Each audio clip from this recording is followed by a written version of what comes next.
Hi there, I am Adam Kibas. This is another episode of my podcast. We will continue where we left yesterday. I'm here from Ordur, a region, a town on the Black Sea region. I hope you are all doing fine and that we will get through the pandemic eventually. Today we are continuing. Today we have a little bit a more extended or more than one episode we will need for this male gender. We said or I identified three of it. We said that this there are more about those three male genders.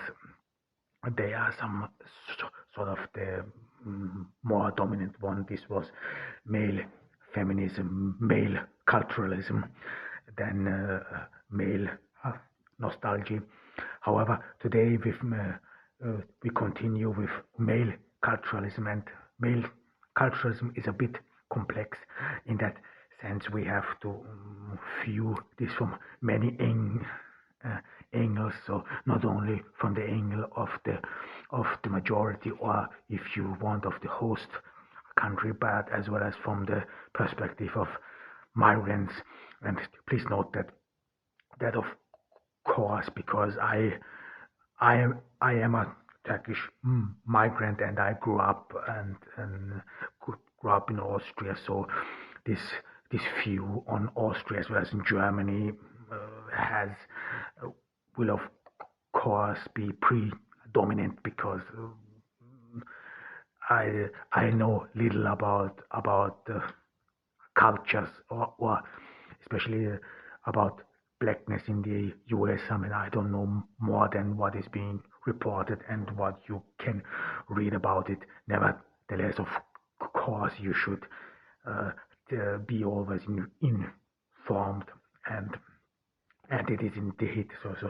And of course, you have to be aware, especially for European standards, America is leading.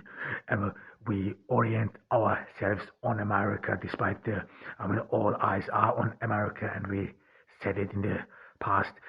It's not like that in Europe less crime or less racism is happening. I even think it is quite the contrary. It is rather that in Europe these crimes, they do not, or these racial attacks, they do not make it into the news like it is in America. I know from my own experiences. Of course, these are not suggestions. I know that I am well aware that the American civil society as well as the media landscape in America work way differently than in Europe, and I said it before and I'm saying it again. Do not make a mistake, or the mistake thinking that Europe would be some sort of racial free or even way better from America. I beg to disagree.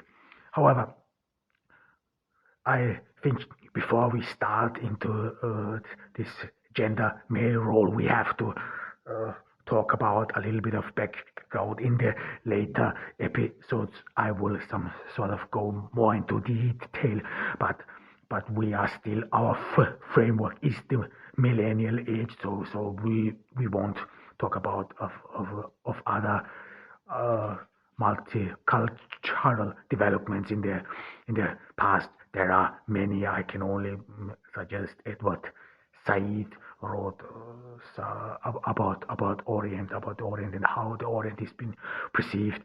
Indeed, very interesting. And of course, other works as well. So about, especially there are two differences where we will do not go into detail, and I don't want to really define anything whatsoever. But within, you can say culturalism is some sort of the headline, and there are two strings approaches. One is post-colonialism, and the other is multiculturalism. They differ. I just wanted to mention it, so everyone who wants to go more into can do that. We live in the age of Google. You can Google everything. However, for the sake of some sort of a brief introduction, I will not separate between post colonialism as well and multiculturalism, because I think, first of all, you should not, especially now in the millennial age, and especially in these multicultural societies we live in, you should not have only one approach, but many. I think this is not only confined to feminist thinkings, because this is mostly attributed with feminist approaches that they use more than one. No, I disagree. I think more than ever, and because those grand narrations like Marxism, like metaphysics and so on, that they have some sort of served that time. They have ended. Now more than ever we need more approaches, and this is, for example, in psychology. In psychology, this is the case. In psychology, you are even being advised to use more than one approach. So despite the fact that many people within psychology, for example, despise, or Europeans within psychology, some sort of despise behavioralism as plain and American. Nevertheless, some accomplishments of behavioralism are indeed interesting. So if they recommend it in psychology, then we should do the same in social science as well. So, period. However, we started the millennial age with the end of the Soviet Union, with the rise of the internet, and for our cultural narration in this episode, we will have to start it with 9/11. 9/11 was the crucial incident in cultural identity in the Western world. Don't make a mistake about culturalism, and Islam was, of course, in the media before that. But you have to be aware of one thing: that the Cold War, some sort of, or everything in a way submerged behind or under the narrative of the Cold War and the impending nuclear disaster. So people could not really talk about culture, and we have to do away with one mistake.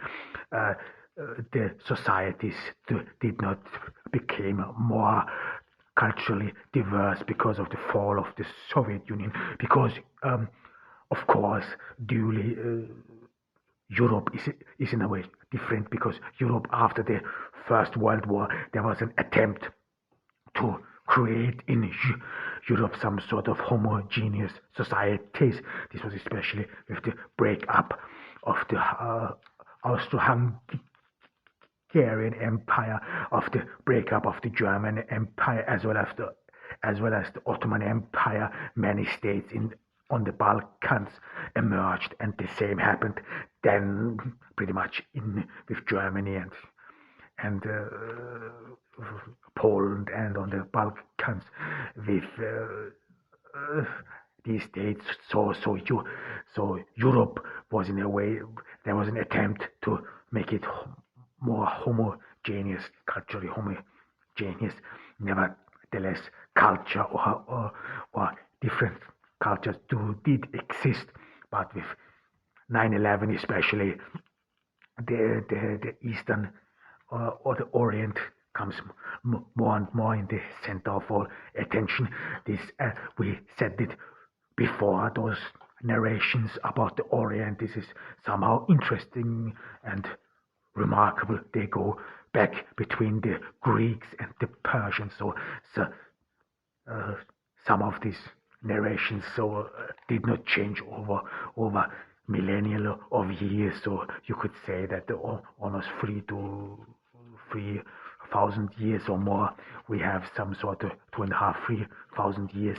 We have some sort of this diversion, cultural diversion between East and West, and it is and this cultural identity is indeed important with the millennial age, especially after 9/11. But I assume it is rather with the fall of the Soviet Union, because with the fall of the Soviet Union, many religious groups rushed in to the East. Some sort of tried to reconvert these people back to a religion. You could, but truth be told, despite the fact that it is always propagated that the Soviet Union was atheistic, while this is not very accurate, because in some parts of the Soviet Union, this was, for example, in Poland, people still were religious. There is even some attempts, or indeed there are some attempts of the Soviet authority to do away with religion, but they failed, as well as with Islam. The Islam in the Soviet Union was present in Crimea, as well as in Central Asia. There were again attempts as well to some sort of thwart the influence of religion, but they did not really succeed. However, and with the fall of the Soviet Union, as well as from the West, but as well as within the Soviet Union, some religious groups rushed in these areas, in a way reconvert them, and you could see this today, the effect on it. And this is that within the former communist republics, people are indeed more and more religious. But you have to be aware, religion is some sort of a bit different. Religion in the East is rather some sort of national pride of identity. This is a bit different from the West, where religion has a longer tradition. This is especially in Europe with the Reformation, with the Peace of Westphalia and so on. Religion some sort of existed before states and so on. However, but this is the 9/11 was one of the crucial events in the millennials. A lot of things was written about 9/11 and its impact.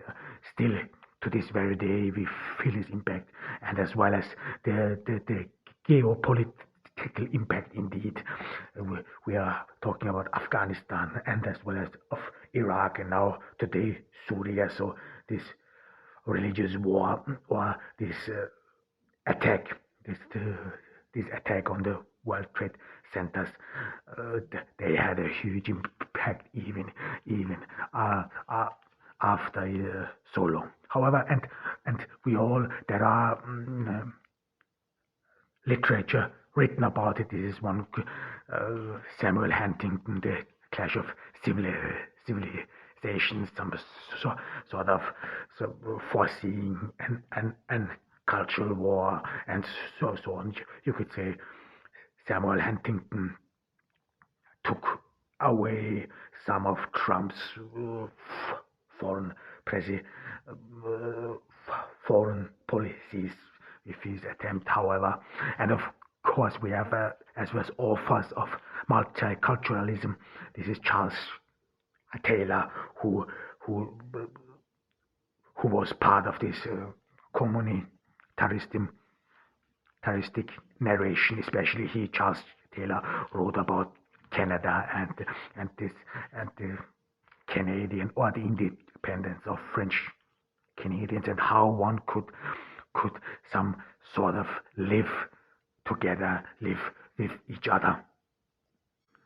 And like I said, multiculturalism did not exist or come to existence in the millennial age. There was indeed a very cosmopolitan society before that. But there is indeed, there is